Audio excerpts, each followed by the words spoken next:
पूर्वी दिल्ली से सांसद है मनोज तिवारी जी हमारे साथ में मौजूद हैं। दिल्ली बीजेपी का एक बड़ा चेहरा है। मनोज तिवारी जी, बहुत बहुत स्वागत है सबसे पहले आपका। जी बहुत बहुत धन्यवाद। सबसे पहले शुरुआत हम इसी से करना चाहेंगे कि जिस तरीके से इस वक्त दिल्ली का जो माहौल है, जो कि दिल्ली बीजेपी की राजनीति का कि आप बड़े धुरंधर माने जाते हैं। लोकसभा चुनावों की बात करें तो 6 चेहरे बदल दिए गए, लेकिन एक आपका चेहरा जिस पर भरोसा यहाँ जताया गया। विधानसभा चुनाव भी बहुत करीब हैं, कितनी चुनौती है? देखिए, चुनौती तो वास्तव में बड़ी है, लेकिन चुनौती सिर्फ बीजेपी के लिए नहीं है, चुनौती पूरी दिल्ली के लिए है। आज दिल्ली के लोगों की सांसें पोल्यूशन के कारण थम रही हैं। दिल्ली के लोगों का जीवन 10 से 12 साल कम हो रहा है गंदा पानी पीने के कारण। दिल्ली के बुजुर्गों को पेंशन नहीं मिल पा रहा है। दिल्ली में 11 साल से एक भी गरीब का राशन कार्ड नहीं बना है। पूरे देश को 5 लाख रुपया फ्री इलाज मिल रहा है मोदी जी के द्वारा, लेकिन दिल्ली में उसको अरविंद केजरीवाल की सरकार ने रोका हुआ है। गरीबों को हम पूरे देश में 4 करोड़ 20 लाख से ज़्यादा घर दे दिए, लेकिन अरविंद केजरीवाल है कि नहीं, यहाँ हम नहीं देने देंगे, नहीं तो मोदी जी का नाम हो जाएगा। तो चुनौती तो दिल्ली के लिए भी है कि दिल्ली के गरीबों का जो नुकसान किया है अरविंद केजरीवाल जी ने, आम आदमी पार्टी ने, वो तो देखने के बाद अब आप देखिए, अभी जो नई मुख्यमंत्री बनी है वो रामलीला में ये कहते हुए सुनी गई कि असत्य की जीत होगी। मैं मजाक नहीं कर रहा हूँ, आप वो वीडियो देखिएगा। वो अच्छा, असत्य ही नहीं बोली अन्याय की जीत होगी।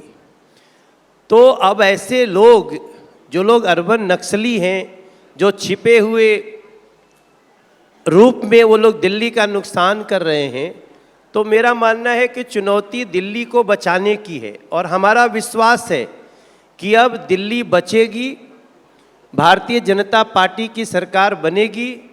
और मैं इतना आपसे ज़रूर कह सकता हूं कि दिल्ली को जो कभी नहीं मिला वो खुशियां हम लोग 1-5 साल में देंगे, ऐसा मेरा विश्वास है, और वो शायद हम कर लेंगे।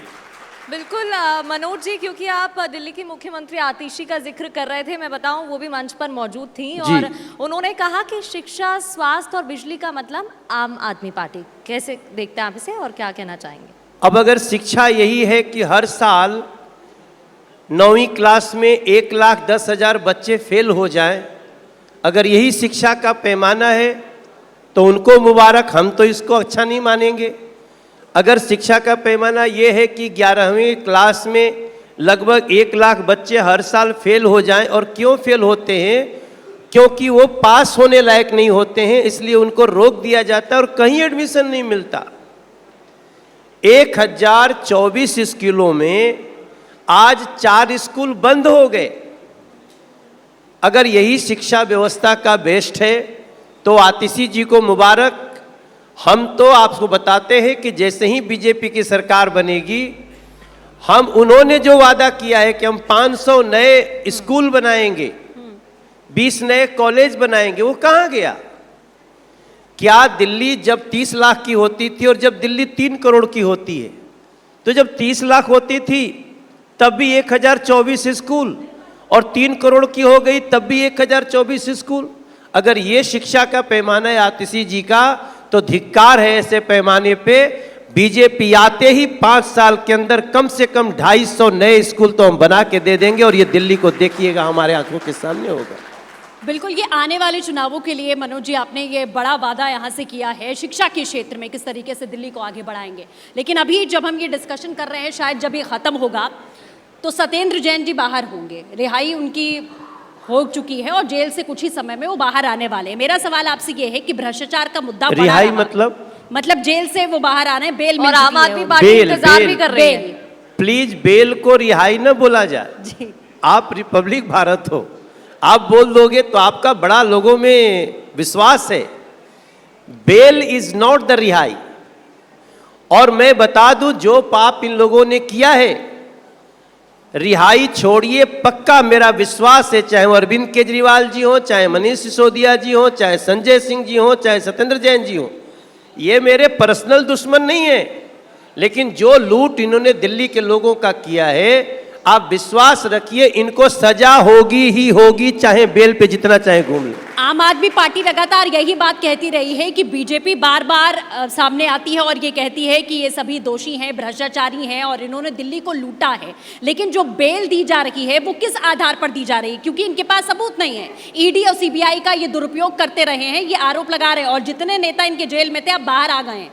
क्या जो मुख्यमंत्री का चेहरा भी बदला है और ये सभी नेता बाहर हैं, आने वाले चुनाव में बहुत बड़ी चुनौती देंगे? अच्छा, बुरा मत मानिएगा, लालू यादव जी को बेल नहीं मिली थी क्या? सजा नहीं हुई क्या? इस देश में बेल मिलने वालों को कड़ी से कड़ी सजा हुई है, फांसी तक हुई है जी। बेल एक कैदी, जो भी आरोपी है, उसका एक संवैधानिक अधिकार है। लेकिन ये जो कह रहे हैं, अब आप बताइए, कोर्ट ने अरविंद केजरीवाल की मुख्यमंत्री की शक्ति छीन ली। अब कोर्ट तो बीजेपी नहीं है। कोर्ट ने कहा कि आप ऑफिस नहीं जा सकते और आप फाइल पे साइन नहीं कर सकते। यहां बड़े बड़े वकील भी बैठे हैं। जब कोर्ट ने ये कहा कि आप न ऑफिस जा सकते सीएम के, न फाइल साइन कर सकते हैं, तब उन्होंने कहा कि अरे ले अब तो गया। तो वो तो दिखावटी, तो उससे अरविंद केजरीवाल से बड़ा दिखावा करने वाला इस संसार में कोई नहीं होगा। या तो मारीच रहा या तो कालनेमी रहा। मारीच और कालनेमी तो जानते होंगे आप लोग, रामायण के पात्र हैं जी। तो ये दोनों को भी फेल करने वाला कोई है तो अरविंद केजरीवाल जी है। वो अरविंद केजरीवाल जी को कोर्ट ने कहा कि you are no more a CM because you can't go to your office, CM office, you can't sign the file। अब इतना के बाद भी उनको लगता है बीजेपी कह रही है, तो दिल्ली की जनता को कृपया भ्रमित न करें। आज दिल्ली रो रही है सर। आज दिल्ली की गलियों में हम एलजी महोदय को लेकर के जब सड़क दिखाते हैं, तब ये पीछे से सड़क पे निकल जाते हैं। ये देखो, यहां पे तो सुरेंद्र कमांडो जी बैठे हैं, ये उसी पार्टी से विधायक थे और इन्होंने लात मार के चले गए। बोले हम विधायक रहे न रहे, लेकिन इस पार्टी में नहीं रह सकते क्योंकि ये पार्टी जनता की नहीं। ये सुरेंद्र कमांडो फौजी आदमी है। इसलिए मैं बड़ी विनम्रता से कहना चाहता हूं, हमारी दिल्ली आज अगर सही मायने में देखिए तो कम से कम 15 साल पीछे चली गई है। दैट इज ड्यू टू आम आदमी पार्टी, अरविंद केजरीवाल जी।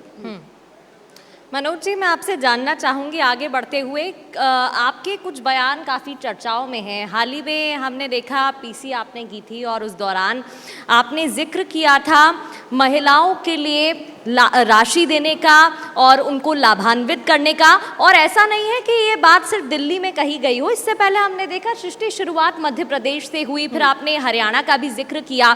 तो क्या समझा जाए कि आने वाले वक्त में दिल्ली में भी हम जो मैनिफेस्टो आएगा उसमें हम ये योजना इंक्लूडेड देख सकते हैं? देखिए, एक तो मैं दिल्ली के प्रत्येक व्यक्ति से बोलूंगा, इस बार का दिल्ली चुनाव में जो बीजेपी का मैनिफेस्टो आएगा उसको आप जरूर पढ़िए।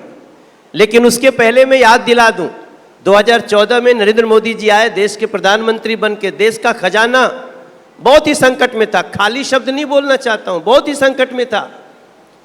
आज खजाना इतना मजबूत है कि हम पूरे देश में 300 यूनिट बिजली हर व्यक्ति का फ्री करने जा रहे हैं। 300 यूनिट बिजली, और उसके ऊपर खजाने पे कोई चोट नहीं आएगी क्योंकि हम इसको सोलर पावर को यूज कर रहे हैं। हम दिल्ली को क्यों नहीं देंगे? हम 300 यूनिट बिजली फ्री करके दिल्ली के प्रत्येक घर को, आपका भी घर अगर दिल्ली में होगा तो आपको भी मिलेगा, आपका होगा तो आपको भी मिलेगा, यहां बैठे हुए हर व्यक्ति को मिलेगा। हम उसमें इसका कह के और उसका केड़ी नहीं मारने वाले। केड़ी मारना भोजपुरी में होता है, बाद में समझा देंगे। और अभी हरियाणा के चुनाव में देखिए जी, नरेंद्र मोदी की गारंटी मतलब गारंटी पूरी होने की गारंटी। आपको कभी कभी लगता होगा, किसी को बुरा न लगे जो राजनीतिक पंडित हैं, वो स्टूडियो में बैठ के या फिर कमरे में बैठ के वो उनका जो भी वो विचार करते हो, हम इस पार्टी के स्टार प्रचारक रहते हैं मैक्सिमम राज्यों में। मैं हरियाणा का भी स्टार प्रचारक था, 32 जगह प्रचार किया, 29 जगह जीत के आए हैं। हम छत्तीसगढ़ भी गए। आप याद रखिए, छत्तीसगढ़ में कांग्रेस ने कहा हम महिला को 1000 रुपया महीना देंगे, 5 साल बीत गया, कोई नहीं दिया।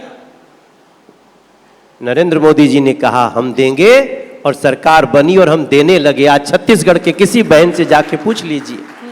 हम हरियाणा में अभी हम 2100 रुपए की घोषणा किए और मोदी की गारंटी मतलब गारंटी पूरी होने की गारंटी। मध्य प्रदेश में हम लाडली योजना के तहत जो किए हैं सबके सामने है। अगर बीजेपी ने कह दिया सृष्टि, जी, आपका नाम क्या है? प्रगति। प्रगति। सृष्टि और प्रगति दोनों हमसे जुड़ा हुआ है, हमारी पार्टी से। प्रगति हमारा आधार है और हम सृष्टि की रक्षा के लिए आगे बढ़ रहे हैं। इसलिए ये नाम मिल गया, संजोग है। लेकिन आप जान लीजिए मोदी जी को आज पूरी सृष्टि देख रही है कि अगर कोई कार्बन से भी बचा सकता है, कोई दुनिया को आतंकवाद से बचा सकता है, कोई युद्ध रुकवा सकता है, तो वो हमारे देश का प्रधानमंत्री नरेंद्र मोदी है, वो भारत है। तो इसलिए मैं आपको बताऊं कि 2100 रुपया हमने हरियाणा में कहा दिया और हमारे मैनिफेस्टो का इंतजार करिए। हमारे नेताओं की इतनी पैनी नजर है क्योंकि अब हम 10 साल में देश की स्थिति को इतना मजबूत कर लिए हैं कि हम केवल 5 साल तक फ्री अनाज ही नहीं दे रहे हैं। जी। आप ये छोटा मत समझिए सर कि देश के प्रत्येक हाउस होल्ड का 300 यूनिट बिजली फ्री करने का संकल्प नरेंद्र मोदी जी ने लिया है और दिल्ली उसमें शामिल है।